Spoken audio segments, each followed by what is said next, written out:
Welcome. आइए आज एक ऐसी डीप डाइव लेते हैं जो मैक्रो लेवल की ग्लोबल पॉलिटिक्स की उथल-पुथल से शुरू होकर सीधे हमारी और आपकी डेली लाइफ की साइकोलॉजी तक जाएगी। ये सफर बहुत ही दिलचस्प होने वाला है। कभी सोचा है एक केओटिक और विकासशील देश आखिर एक समृद्ध और हाई ट्रस्ट यानी उच्च विश्वास वाले समाज में कैसे बदल जाता है? इसका जवाब सिर्फ इकोनॉमिक्स की किताबों में नहीं मिलेगा, बल्कि ये ग्लोबल पावर डायनामिक्स और हमारे बेहद गहरे मानवीय व्यवहारों के बिल्कुल बीच में छिपा है।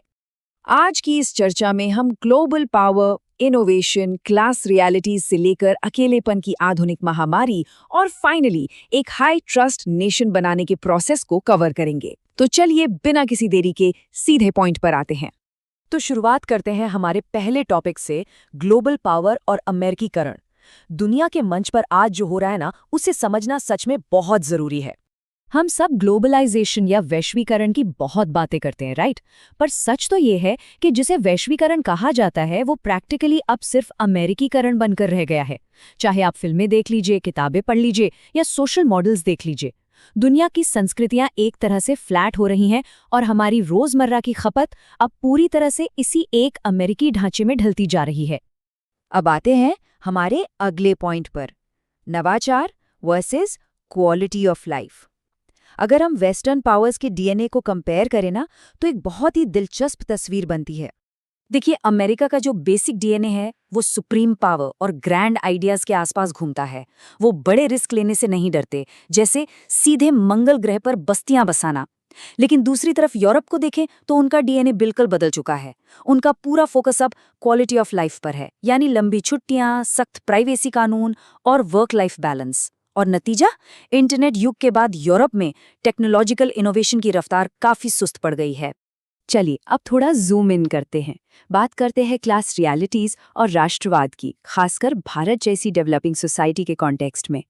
एक बहुत ही गहरी समाज शास्त्रीय सच्चाई ये है कि राष्ट्रवाद की भावना निचले और निचले मध्यम वर्ग में सबसे ज्यादा स्ट्रांग होती है।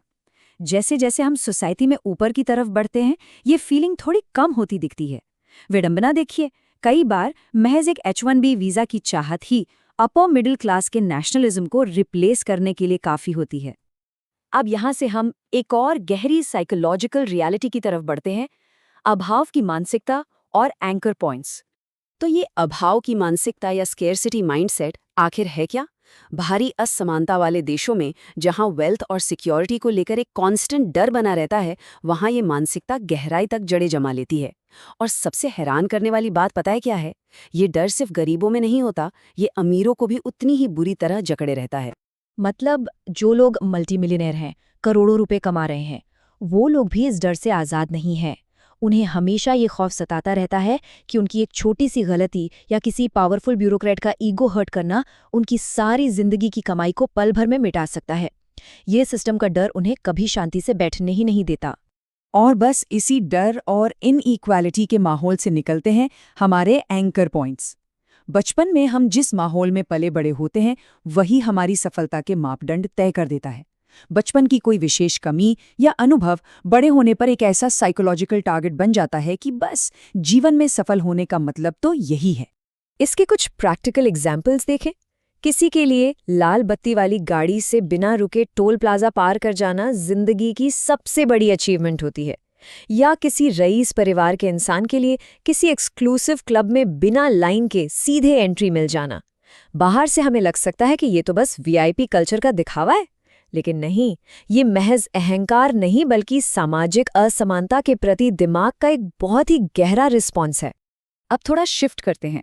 इन एम्बिशंस और सक्सेस के पीछे भागते भागते हम एक बिल्कुल नए खतरे का शिकार हो गए हैं, आधुनिक अकेलेपन की महामारी। आज की रियलिटी सच में काफी डरावनी है। लोग बड़ी बड़ी गेटेड कम्युनिटीज में रह तो रहे हैं, पर वो पूरी तरह से आइसोलेटेड हैं। इसका सबसे खौफनाक एग्जाम्पल चीन की एक ऐप है। वहां अकेले रहने वाले लोगों को रोजाना उस ऐप पर आई एम अलाइव यानी मैं जिंदा हूं टैप करना पड़ता है। सोचिए, एक ऐप को आपकी एग्जिस्टेंस ट्रैक करनी पड़ रही है ताकि आप अकेले ना मर जाएं। ये ग्लोबल एक्सट्रीम इंट्रोवर्जन हमारी सोसाइटी को अंदर से खोखला कर रहा है। पर रुकिए, एक उम्मीद की किरण भी है।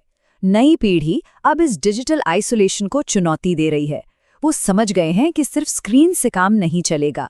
इसीलिए अब एक नई ऑफलाइन एक्सपीरियंस इकोनॉमी तेजी से बढ़ रही है, जहां लोग वर्चुअल दुनिया से बाहर निकलकर असल दुनिया में वापस लौट रहे हैं।